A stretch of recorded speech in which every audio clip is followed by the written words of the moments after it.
श्री गणेशाय नमः। हाँ तो छात्रों, आज की उपस्थिति कक्षा शुक्ल यजुर्वेदीय प्रातिशाख्य ग्रंथ के अंतर्गत प्रथम अध्याय का अध्ययन करेंगे। पूर्व कक्षा में कई एक सूत्रों का हम लोग अध्ययन किए हैं और आज के सूत्र का ध्यान रखेंगे। ऊपर सूत्रों का आज का सूत्र है अह विसर्जनीयाः कंठे। तो अह विसर्जनीयाः कंठे जो सूत्र है, विसर्जनीयाः आकारो मात्रिको द्विमात्रिकस्त्रिमात्रिक इत्येतेः त्रयः हकार विसर्जनीयौ इत्येतेः पंचवर्णाः कंठेः कंठ्याः प्रत्येतव्याः। तो अह विसर्जनीयाः एक मात्रा वाला आकार, दो मात्राओं वाला आकार और तीन मात्राओं वाला, ये तीन हकार और विसर्जनीय इन पांचों वर्णों का कंठ स्थान होता है।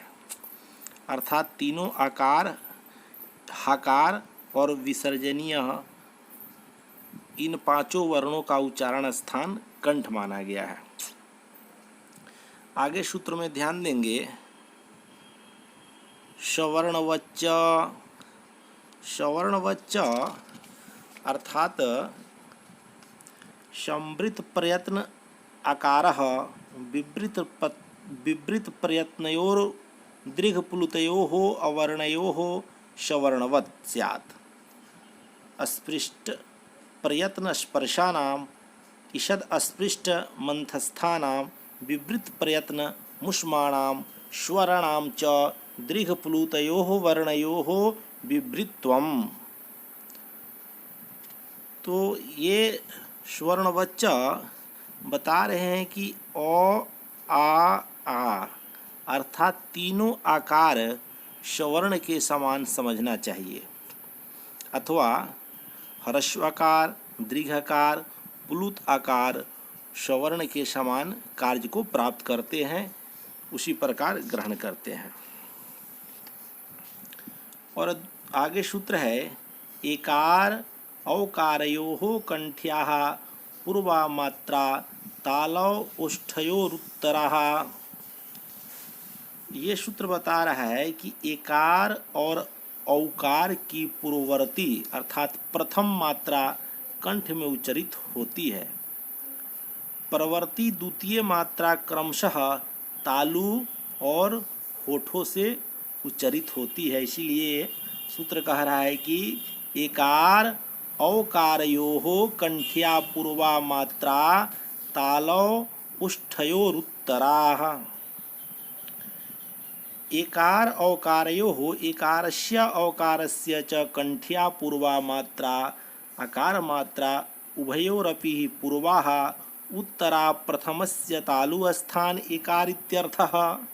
तद्यथा अ ए एति द्वितीयस्य उत्तराः ओष्ठस्थाना ओकार इत्यर्थः। तद्यथा अ ओ औ इति अत्रः केचिदाहु आकारस्य अर्धमात्रा एकारस्य अर्ध्या ऐकारो आकारस्य अर्धमात्रा ओकारस्य अर्ध्या औकारो इति। तो यहाँ स्पष्ट हो रहा है कि एकार और औकार की कंठ्या पूर्व मात्रा पूर्ववर्ती अर्थात प्रथम मात्रा कंठ से उच्चरित होने वाली है। दोनों ऐकार और औकार की पूर्ववर्ती प्रथम मात्रा आकार की है। प्रथम एकार की पूर्ववर्ती द्वितीय मात्रा तालु स्थान में उच्चरित होने वाली है।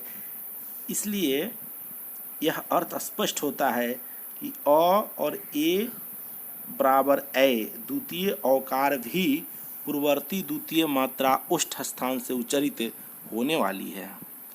तो यह स्पष्ट हो रहा है इस सूत्र से कि एकार और औकार की पूर्ववर्ती जो प्रथम मात्रा कंठ के द्वारा उच्चरित होती है और परवर्ती जो द्वितीय मात्रा क्रमशः तालु और होठों के माध्यम से उच्चरित होती है। आगे सूत्र है यम अनुस्वार नासिक्यानाम नासिके। यम अनुस्वार नासिक्यानाम नासिके। तो यम अनुस्वार और नासिक्य का उच्चारण स्थान नासिका है। यम अनुस्वार नासिका नाम चत्वारो यमः अनुस्वार नासिक्योः चेति षड्वर्णाः नासिके नासिकास्थाना इति। तो यम 4 हैं और अनुस्वार और नासिक ये 6 वर्ण का उच्चारण स्थान नासिका होता है।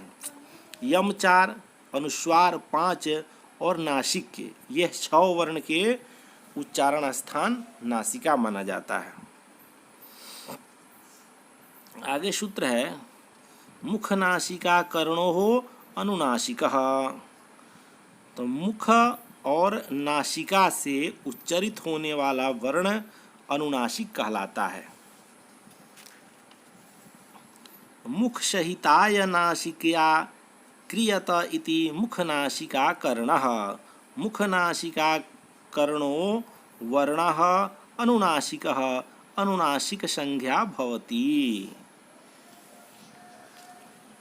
तो मुख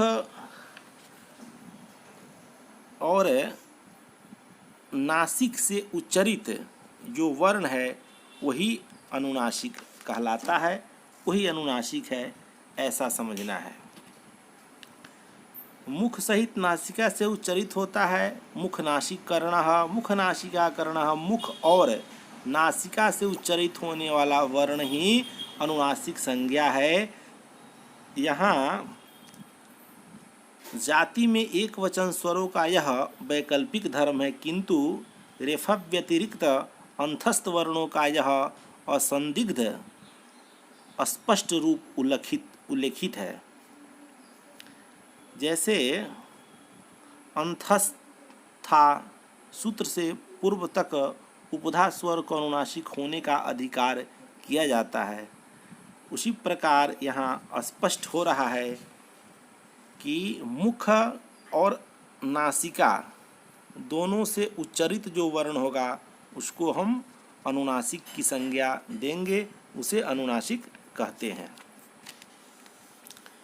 आगे सूत्र है दंत्या जिह्वाग्र कर्णाः। दंत्या जिह्वाग्र कर्णा। तो दंत्या अर्थात दंत्य वर्णों का सक्रिय उच्चारण अवयव कर्ण जिह्वा का अग्रभाग है। दंत्या जिह्वाग्र कर्णाः जिह्वाग्रेण क्रियन्ते तद्यथाः तथ इति।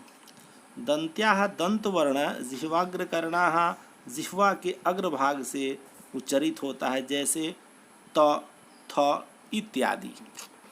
तो छात्रों, आज की उपस्थिति कक्षा यहीं तक रहेगी। आज हम लोग 6 सूत्रों का अध्ययन किए हैं। अह विसर्जनीयाः कंठे सवर्णवच्च एकार औकारयोः कंठ्या पूर्वमात्रात् तलवा उष्ठयोरुत्तरः यम अनुनासिक्यानां नासिकेः मुख नासिका कर्णे अनुनासिकः दंत्या जिह्वाग्र कर्णः। और आगे दूसरे कक्षा में आगे के सूत्रों का हम लोग अध्ययन करेंगे। तब तक के लिए धन्यवाद।